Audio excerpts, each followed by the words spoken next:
Yep. Oh, that music right there is so good. It's actually one of those hits that has made itself around the world, that specific track. So little do people know that there's an actor named Chris Hemsworth here in the States, right? Well, he's global, right? But he's like the Marvel guy and stuff. That was his original track that he wrote before he was an actor. And then another actor, foreign from here in the States, but local from where he's from, Omar Diab, actually did a cover of that same song there too. And that's why we have it today. No way. It's very true. Yeah, it's not true at all. Hello, my name is Dan Pacheco, Director of Agent Development at Preferred Wholesale Brokers, and also the host of this fantastic podcast called We're Number One. And today, our number one guest is Jamala. Jamala, what's up? Tell the world who you are. Hello. I'm Jamala. Yes, just like the perfect. So I'm glad we have the right person here. So Jamala, thank you so much for being here today. You're such a vibrant person and you're so positively unexpected in so many awesome ways. Yes. And we are going to get into every bit of that today on the podcast. All right. So first of all, on a scale of 1 to 14, how excited are you to be on the show today? 20, a rule breaker. I like that. That's right. I love that. So, all right. So let's go ahead and get right into it. So Jamala, you're a person of many different, skills and interests and stuff. I saw you in the office last week. Mm-hmm. You had 2 little people with you. How did you meet them? Well, it's an interesting story, but we'll get right to the point. Those 2 are my little ones. Oh, your little ones. Your kids. You're a mom. That actually makes sense now. You had food for them in your bag. The whole scene makes sense now. Okay. Yes, so tell me a little bit about your kids. Okay, so I have 3 kids actually. So they're currently 5, 3, and 1. 5, 3, and 1. Yes, exactly. Nice. And so it's a very easy, peaceful house environment, I'm assuming, at all times, right? Yes, it starts right at 6:49 a.m. specifically. Whoa, really? All the peace. It just goes right out the window. Just goes right out the window. Does a 5-year-old kind of have like the characteristics like taking care of the 3 and the 1? Well, I have to ask, Sure. But no, he's good. He's very helpful. He's responsible, but also he's like 5. So right. Let's not leave him in the car by himself. He can't, mom can't go out for her morning cigar. Yeah. Watch the kids for me, 5-year-old. That's not there yet. Maybe when they're 6 or 7. Exactly. And you do love a morning cigar, don't you? Yeah, no. Of course. Who doesn't? That was a little inside joke we're awkwardly bringing on the show right now. Sorry for the audience. This is between Jamala and I here. But that's awesome. So if we were to ask your kids, probably your 5 and 3, if they know what mom does, are they going to answer it like correctly, or is it going to be like a Jimmy Fallon kind of like crazy? They're going to answer it correctly. Yeah. Oh yeah. Like they recognize, like, listen, mom is in real estate. This is how we do it. You better know. Exactly. Right? Here's my business cards. Pass them out to your friends. Exactly. My daughter's always like, open house. Really? Yeah. So she's like a little accountability coach for you. Yeah, exactly. Don't forget. Yeah. So screw Mike Ferry, Tom Ferry, or even myself. Like, you've got your accountability buddies out there living at home. Good for you. That's awesome. And I love it when the kids can be a part of the picture. A lot of times kids are kind of treated as, like an appendage or a distraction when it comes to real estate, whether it be working the deal or, when mom or dad is the realtor. Right. So I love it when they know and they incorporate, because then you can, it sets them up for some awesome stuff, right? Sure. It empowers them. It shows them that mommy or daddy or whoever you are to them can, make something cool happen when you believe in yourself and take chances. There's a lot to unpack with that. That's really cool. Exactly. They're actually a big part of my why, Let's talk about that. Yeah. So I'm so like family rooted, and it's kind of like the culture that I was brought up into. We just like always travel with families. We're like traveling in packs, basically. Okay. So I always have this thing where I say, like, if you meet me, you know my family. I love that. That's just how it is. I love that. You haven't met my mom yet, but I'm sure you'll be meeting her very soon. Fantastic. But so many people, like, yeah. If you know me, you know my mom, you know my dad, you know my kids. Like, it's just like that. And it's just very natural, and it just flows, and it feels good. And I'm proud of it.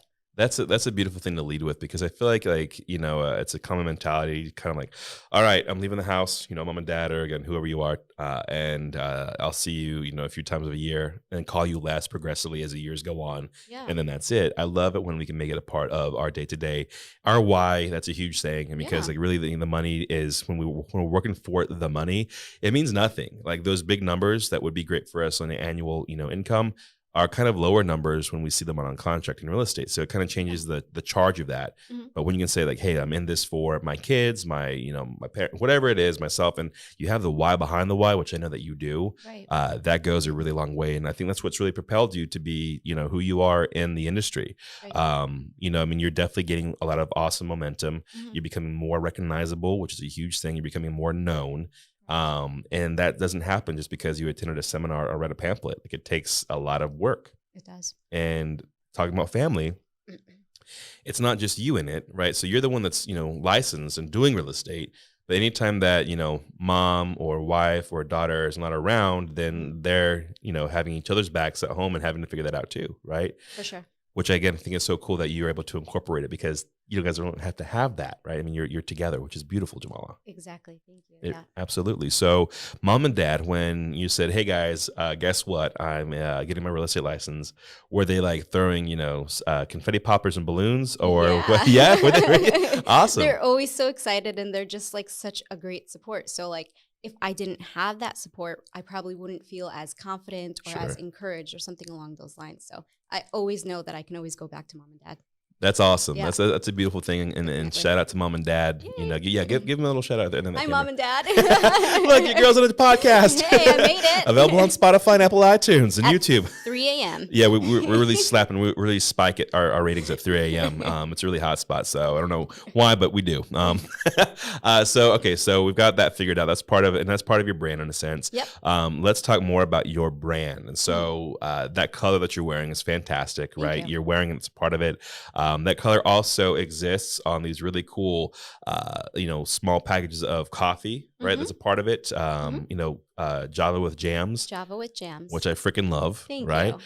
It's on coffee mugs, so coffee, that whole thing is a part of it too. So talk to me a little bit, and of course the orchid as well. Yeah. So talk to me a little bit about what all that kind of represents to you, the orchid, and, you know, the sharing of coffee and stuff. Yeah. So actually the color is just something that I've always been attracted to. I love it. It's like represents femininity, like a feminine, fierce, bold, feminine and fierce, and bold, all that together. Yes. It's not, you know, weak and petite kind of thing. Yeah. And I mean, that it is here, you know, when it's around. Exactly. And I love that. And then I also love orchids because they're just so beautiful, and there's so much growth and there's so much strength, but at the same time, they're also very hard to maintain. Right. You know, so I have this idea that I came up with, and it's called rooted Nia. Okay, rooted Nia. Right. Explain, because I had the majesty of understanding what that was before the podcast, but for those of you that don't know what it means, explain what rooted Nia is. Sure. So it stems from the orchid. Rooted is the part of the plant that has you like, you know, rooted. You're grounded. Your foundation is strong. And then Nia is actually an Arabic word that stems from intention. Oh, heck yeah. Yeah.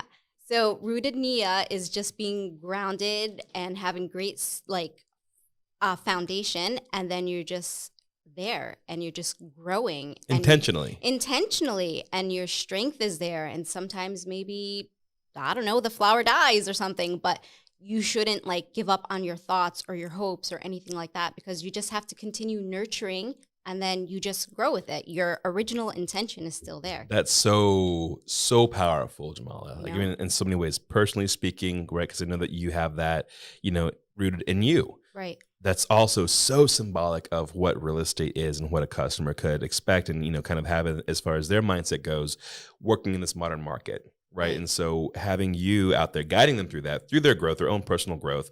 Yes, sometimes things do fall apart. Sometimes, and anytime that I'm pitching an orchid right now, it's always supported by, you know, a rod or something else to attach to something else, because it's not dependent, but it does well with others in a sense. Right. And so working with you, you're that support, allowing them to flourish. And yes, again, like you said, if something falls apart, it's not time to lose hope. It's time to, again, remember that you're rooted and grow from there. And I've got you every step of the way. That's powerful. Absolutely. I love that, Jamala. Thank you. And coffee, again. So again, I love the branding because it's you stand out in every way in a positive way. Right. I mean, coffee for me, and don't let me forecast this on why you have it, but for me, it's like, you know, one of those things that you'll find in every culture, and there's always, you know, community around the cup. Correct. So what does coffee represent for you, and why is it a part of your brand? So coffee is actually, just as you said, it's like a commonality.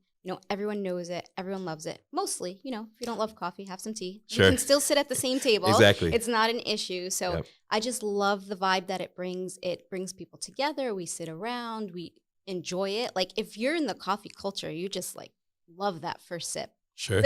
There's nothing that is like that. Like, oh yeah, this is so good. Right. So coffee for me is not just like, oh, I need this to keep like running. It's more like a vibe for me. Yeah. Really. Absolutely. When I hit that little sound.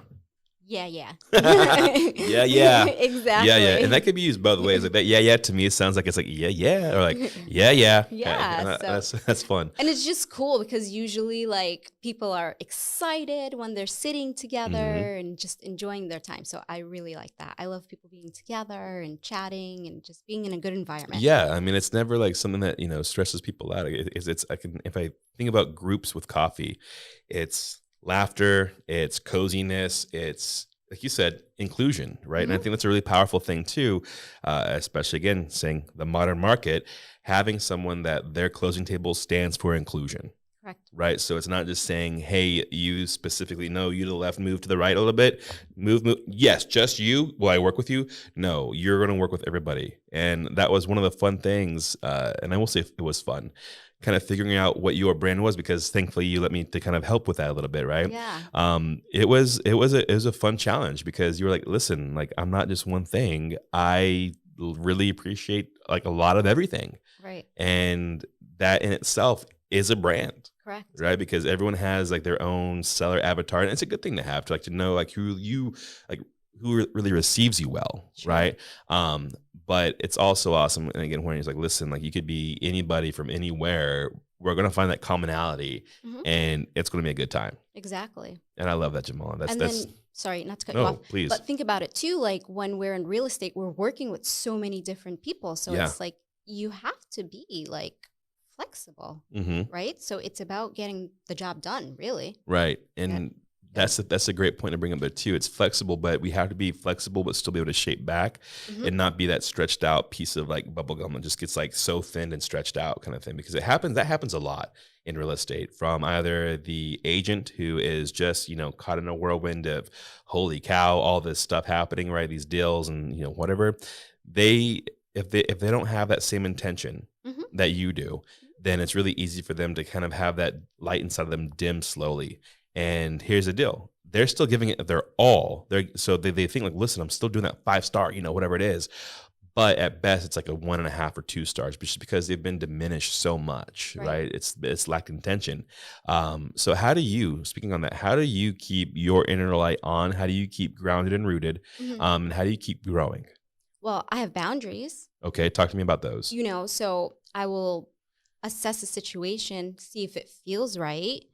If I'm not sure, I might think about it a bit more, and then I will decide, like, okay, let me continue pursuing this situation, this person. Let me learn and find out more. I don't want to assume. I don't want to assume I know something. Right. Because I don't. Right. Right? Like, everyone interprets things differently. Totally. So I'm trying to be mindful, That's like one of my biggest things. So you're saying now this is going to be something to where you're approaching the deal, and it's not selective in a sense of saying, actually, no, I'm not taking this with you, because again, we just talked about inclusion here, right? But you're go a little bit deeper for that with me. So you're talking to me about, again, having those boundaries. How do you? Is it within hours? Is it your business hours? The types of deals that you would work or you wouldn't work? Like, how does that look? Well, it's really based off of feeling and the information that I have. Okay. And it's also through experience. Sure. Because, at some point in the past, I didn't have boundaries. Yeah. And I'm still learning. We're all still learning. Of course. You know what I mean? Like every day is an opportunity. So I just kind of go off the feeling. I go off of my experience. I ask people around me too. And then I make a proper decision. And that's so strong, because there's a lot of ego in real estate that would prevent someone from asking, not just for help, but also just more so just like a different angle or look or impression of what's happening or what this is. And that's one of the things that, again, I think strengthens you so much. And it kind of goes back to that orchid. Again, you can grow just fine, but growing in this specific direction, you are, hinged to the right people and places, right? And so having someone else's perspective, or knowing that you can bounce ideas off of, sometimes for some reason, I think people would mistake that as, well, maybe she doesn't know or he doesn't know, whoever it is, like doesn't know enough about, what it is. No, it's having the wherewithal to say, listen, there's no way for any one individual to know everything about anything, right? And especially real estate. Correct. People that say, well, I've been in the business for 50 years, so I know it all. That's not a true statement, because even if you could be filling out 100 contracts a day, guess what? Tomorrow there's going to be an updated contract, and now you have to go learn something new, or something's happening somewhere that's affecting the future of real estate and anything for that matter. So I love the fact that you have that in you, and that's a part of your strength and your value add. Like, yeah, I'm Jamala. I know my stuff, right? But I also make sure to have other influences and perspectives to make sure this is the best deal possible. For sure. Boom. Hit that right there for me. Yeah. All right. So getting deeper into the real estate side before we, shift and go somewhere else, with this, let's talk about one of the things that you're kind of, starting to specialize in a little bit. Short sell. Now, short sell is defined by opposite of tall sell. Correct. What is a short sell, Jamala? So a short sell is actually when a seller unfortunately finds themselves in a distressed situation. Okay. So they owe a little money. Okay. They haven't been able to pay on their mortgage for whatever reason that may be. Life happens, could be lost job, could be, I don't know, forbearance related. Sure. Can be anything of that nature. But it's not like an end all say all. There's a solution if you are in that problem, So a lot of people may not know, or they may not be educated enough to pull themselves out of the solution. They don't need to go into forbearance. Okay. Forbearance is when the actual home is taken from you after being in so much debt, right? So I want to step in and I want to help you as a seller know what's going on. What can we do, So what we would need to do is we would need to actually prove that you're in a distressed situation. So there's some paperwork there that we would need, like W-2, taxes, a letter of distress, something along those lines. So once those are provided, we can go ahead and move forward and I would speak with like your loan officer, and we would try to work something out and hopefully get the home in the market. Okay. It would be to the benefit of the seller because you would no longer, it's in the benefit of the seller because we would kind of get you out of that sticky situation, you can say. So you would have the opportunity to walk away. You wouldn't have to pay your agent because the bank would handle that portion of you. Right. Sometimes the bank will even give you some money to help you move into your next home. Your credit isn't as damaged, if I'm not mistaken, and we all try to walk away happy. Wow. I mean, I'm like, I can't wait for a short sell to happen to me. Me neither. Okay, so hearing that, I mean, one expert job of explaining that. That was fantastic. Hopefully I'm hitting, let's see if I hit the right button. Let's see. Oh, shit. Yes. It's like a trap door. Like sometimes there's applause, sometimes there's booing. So I'm glad I hit the right one because that's definitely the one I meant to hit there. Yeah. There it is. It does sound differently depending on the context. But let me ask you this: Why get into that? Sounds like it takes a lot of work. From the agent's perspective, it's maybe not the usual like woohoo, yay, happy closing kind of thing. I mean, sometimes it can be obviously a good outcome with this, but it's a different energy. Why does Jamala decide to go towards that energy? Well, for me, it is like a woohoo kind of thing. Like I get excited about it and I know that the person is already needing the help. So it's not like if we're working with a buyer or a seller, as realtors, we kind of have to go a little bit harder. Sometimes we have to find them, whether we're cold calling or whatever the case may be. It's like, I already know you're there. You already know you're there. Like it's the elephant in the room, right? Right. So let's just address the matter and move forward. And you typically need like a detailed, organized agent for that. And that's one of my strengths. And I know that I can bring that to the table and hopefully make things nice and smooth. I love that, Jamala. And I mean, like I said, leading into this podcast here, positively unexpected in the best of ways. That everything we've talked about so far, I think, is the perfect, description of, just that.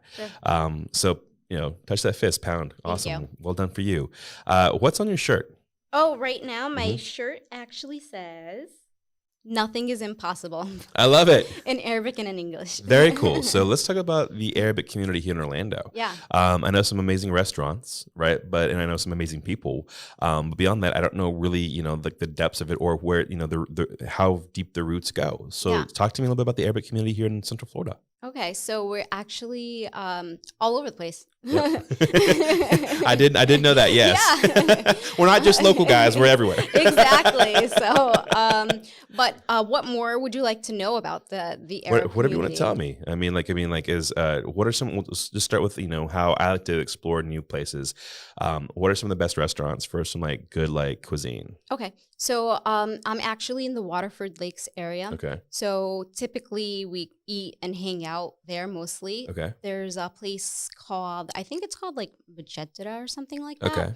But it's like Lebanese cuisine. Yep. So you have the grilled meats, grilled lamb, grilled beef, grilled chicken, shish kebab, like kebab galore. Like, nice. Are you into this kind of thing? I really am. Yeah. Really? Yeah, absolutely. Okay, and then the famous shawarma. I was gonna say that's one of my favorite. Yeah, exactly. So we typically just kind of all like eat there, and also it's kind of weird because the restaurants are so close to each other, which I don't understand. But the other one offers like hookah, so if you're into that, then I guess you would just go across the street and have your shawarma and like hookah and just kind of like hang out and vibe. That sounds like a vibe there. Yeah. So let me ask you this. So I'm many different nationalities and cultures and stuff. Yeah. Part of that's Mexican. So you have so Mexican food, tacos and fajitas, right? Or, I'm not Thai, but Thai, like people go, oh, I'll get pad Thai. Like what's like the most common like Americanized, dish, like Lebanese dish or whatever it is. And like what's like the one like is like this is like the real deal stuff. I mean, it's all real stuff, of course, but like what's like the lesser known but like really, really good stuff to get? I mean, you got to go with the lamb. Okay. And just like I'll take the lamb. Like how do you exactly, like what sauces do you use? I mean, like how do you specifically like I'm gonna switch it to like Yemeni cuisine specifically. Okay, let's do it. I'm Yemeni, right? Okay, let's do it. I gotta represent. Represents, yes. So it's called hanid in Arabic. Okay. I don't think I've had it before. Yeah, well, you should try it. I would love to. You should try it. Justin, get some hanid fast. Justin, run down the block. Yeah, so it's basically just a huge piece of lamb that's slow cooked, and it's just so tender, falling off the bone. Like, I'm sorry for the vegetarians, but it is so, so good. And it's just typically plated over rice and served with like some salad, cucumber, tomato salad. Nice. There's no like special sauces per se, I wouldn't think, but nice. I mean, that sounds delightful to me. It's juicy. Juicy. So it's good enough. Fantastic. Cool. All right. So what's it called again? Hanid. Hanid. Yeah. Okay. I'm definitely going to, I mean, is that available at most like, Yemenis places or? Yeah. Okay, cool. We'll go together. I actually can't wait. I'm going to take you up on that. I'm going to bug you. I'm going to have your 5 and 3 year old and 1 year old assistants make sure that you stay on that. All right. They'll schedule it for me. please. That's awesome. Okay, cool. So, I mean, when you said, so let's going back to the Arabic community here. Yeah. Like give me like a rough population. Like, I mean, are there like hundreds and thousands or, like what would you say? Well, there's pockets. Right. Right. So I don't have like a precise number. Yeah, we don't need the census here or something. I'm very like analytical too. Yes, so I'm yeah. like, well, I don't know. Then we Google it. Yeah. But yeah, scattered around. You're represented. You're out here. I'm just like here and I'm there and I'm representing. And that's so cool. It is so cool. And like I'm second generation, right? So my parents they came from Yemen when they were like 18 or something like that. So like, why'd they come over here? Opportunity. Okay. Yeah. It's the land of opportunity, right? So they worked hard and they succeeded and then they passed it on to their kids. So the idea is we do better. Right? I love that. Yeah. I love that so much. And I mean, that's one cool thing. One of the best things about Orlando is that, I mean, it's so vibrant with diversity. Exactly. I mean, and people think of like, oh, it's just, like the typical like Americanized or like Latin culture kind of thing. But no, I mean, like we have everybody represented here, like all together. And it's been a really beautiful thing to see because I would say probably like a decade-ish ago, Orlando didn't really have like a culture. Like it was like borrowed or touristy, kind of like we were trying to be, like California or, it's kind of like but now we have a really specific culture and that's defined by the tremendous diversity of it, right? And so, I mean, we have some awesome, I mean, like just an array of restaurants. We have different places to hang out, you know, so like hookah, things like that too. We have some awesome sports clubs. I mean, just everything's just kind of coming into its own with Orlando. And I really think that's only defined by the amazing, again, diversity that we have here. For sure. It's so cool. And then yes, a lot of great fusion things that are happening now too. Exactly. I mean, it's just such a great place to live. So if you're out of market, if you're not around from, you know, from Orlando, or if you've just not really spent a lot of time here visiting, man, reconsider, because it is so cool. So what are talking about, you know, mom and dad and the kids, like what are some of the things that you like to do with them? Because you said, again, if you didn't catch that earlier, you guys are very connected. Like, it's like it's a one moving unit kind of thing. So what's some things that you like to do with the entire family? We go to a lot of the theme parks. We go to local parks. We go to coffee shops, but early in the morning so we don't disrupt people. You know, it's crazy when you have kids. It's chaotic, but it's also really fun, especially when they're like back to back in age too. Right. You know, it's like they're pretty close, the last two. So we do that, and we're just like always doing adventures. We're always outside. Not in the heat. That's a hard thing to deal with, man. It's cooking this year. It really is. It's so crazy. You mentioned, so you said the parks. Do you go to Disney frequently? We don't go to Disney right now. We have the SeaWorld passes. Oh, okay. So so you kind of like bounce around the passes and stuff. Yeah, exactly. We go year by year and then just kind of like how's SeaWorld looking now? It's been a while since I've been. Oh, I love it. Yeah, what do you like about it? It is so nice. So I actually like that it caters to adults and children because they have their like Sesame Park over there. Is that like, I heard it expanded from what it was a few years ago? Well, yeah, I think I would say so. Yeah. Cool. So it's really nice. They have like a splash pad over there for the kids, and it's just like super age appropriate for them. But then again, as the parents, like maybe you don't want to like see Elmo for 5 hours. Or enough, Big Bird. Like, yeah, I get it. You're taller than me. Stop flexing. Cookies, you know. Yeah.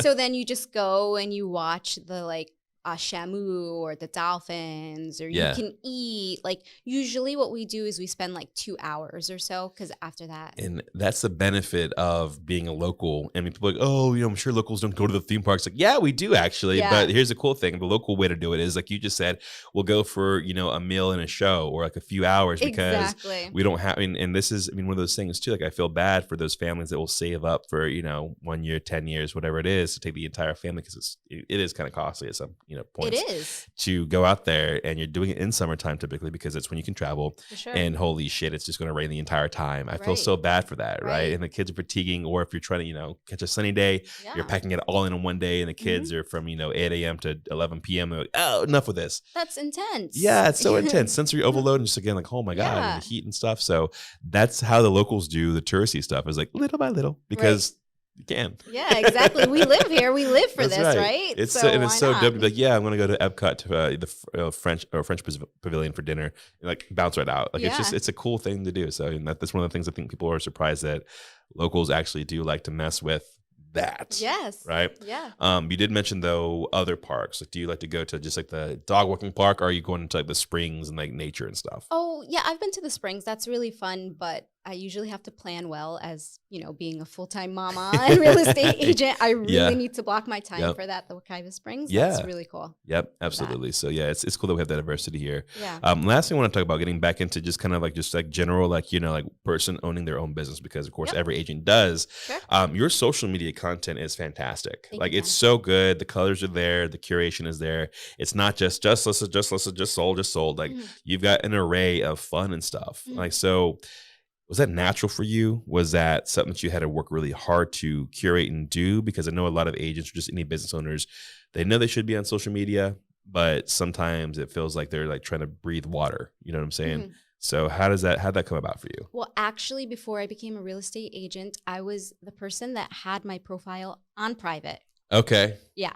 Okay. So, I have the personal page, but I don't use it anymore because I focus so much time and energy and good stuff into my Instagram that I have right now. Sure. What's not private.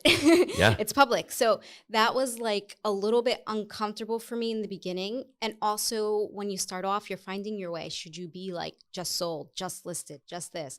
Should I be blasting my kids? I'm not like necessarily comfortable with that. So there's a lot of things that I had to think about and do before I actually found my way, and I'm still developing my way. So when you said that you switched from a private to personal, and that was like a little like, I don't know, what were you afraid of? Well, my safety, my family's safety.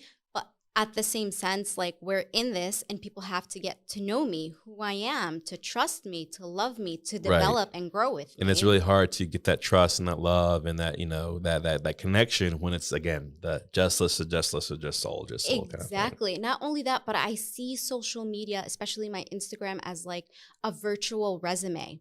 100%. Say that again. A virtual resume. It's a virtual resume. Yes. It needs to be there. People need to see what's going on. It is. I always say that social media, and more so like, Instagram and Facebook, it's a Carfax for humans. Like the first thing I'm going to do if I come across your name, I know that we're meeting or whatever it is, I'm going to Instagram first to see if you're on it and if you have a page and what it looks like. Is your last post from 2013? Is it from yesterday? What's the whole deal? And can I connect with you through that? Yeah. If you don't have an Instagram, I'll say, okay, well, maybe you're super trendy, or like, I don't want this. Like, but you have to be like, at least on Facebook or something. If I don't see any kind of social media impact, I'm like, this person's probably not even real. Sure. And it's it's kind of an unfair thing because I don't really enjoy social media. Like I know what it does for me and I enjoy the outcome, but I'm not getting high like hashtag Wolfdan woo kind of thing. I don't like it. Like I don't want to. I prefer not to be connected to it. But it's a hard thing, especially having kids, a family, and running a business. It's easy to justify the scroll. So hey, okay. Bryler, Kyler, Styler, whatever your name is, kids. I'll catch you in a minute. Mom's gonna do this real quick. And you're scrolling, you're hashtagging, you're posting. Yeah. Because it could drive business, but then it becomes an addiction. It does, and it takes a lot of time. How do you manage that, Jamala? So, as far as hashtags go, I kind of already have that situated, and I know the ones I'm going to use. So if I'm doing something real estate, I have kind of categories. My real estate hashtags are set aside. Cool. I just put in blah, blah, blah, like come check this place out, real estate hashtags. Nice. If I'm doing like something more family friendly, or my son just started soccer. So now I'm doing like the soccer mom thing, Orlando lifestyle. So I just categorize and organize what I'm doing. I already know what I'm doing. I already know I'm going to have a real estate post. I already know I'm going to have a family post. I already know I'm going to have a coffee post, of course. I love it. So I don't need to reinvent the wheel. Sure. I just need to make it better and stay consistent and stick to it. So I try to post like early in the morning. And then as far as my stories go, it's just random whenever I feel. I just know I have to do that. So it's not reinventing the wheel, but making sure that it's painted in that specific color right there. Yeah. Exactly. I love that, Jamala. Well, Jamala, I think this has been a really good time together with you. It went, I think, really, really well. Yeah. This is a fun time. This was cool. You flexed knowledge. You got the smiles going. You touched the heart, made it glow. And I think that's just what people can expect from you anywhere you go, whether a cup of coffee or on a podcast. So Jamala, for people that out there that want the go-to for, shawarma or real estate, short sales, tall sales, long sales, whatever it is, if they just want to get in touch with you, how do they do it? Well, you can connect with me on Instagram, of course, at Homes by Jamala. Perfect. Yep. I'm on Facebook too, but I don't use it crazy like that. So Instagram I got you. Is probably the best way to do it. I think that's all you really need out there anyway. So Jamala, make sure you guys that are watching or listening to this, make sure you give her a follow. She's great. Like I said, she's got a fantastic social media presence, and you're definitely going to get some good stuff on there. So Jamala, truly, deeply, deeply, deeply, I'll take my glasses off for this one. Thank you so much for being on the show. And thank you so much for being a part of Preferred Real Estate Brokers. We absolutely love having you. Thank you for having me, Dan. Of course. And team. There we go. All right. Hit that button for me one more time there. Yeah, baby. All right. I'm going to play us out. We want you to watch your eardrums there. Guys, thank you so much for listening to this and watching this on YouTube, Spotify, and wherever else you might be receiving this content. We'll see you guys out there. Have an awesome day. See that Chris Pratt, and what was the guy's name that wrote this song again?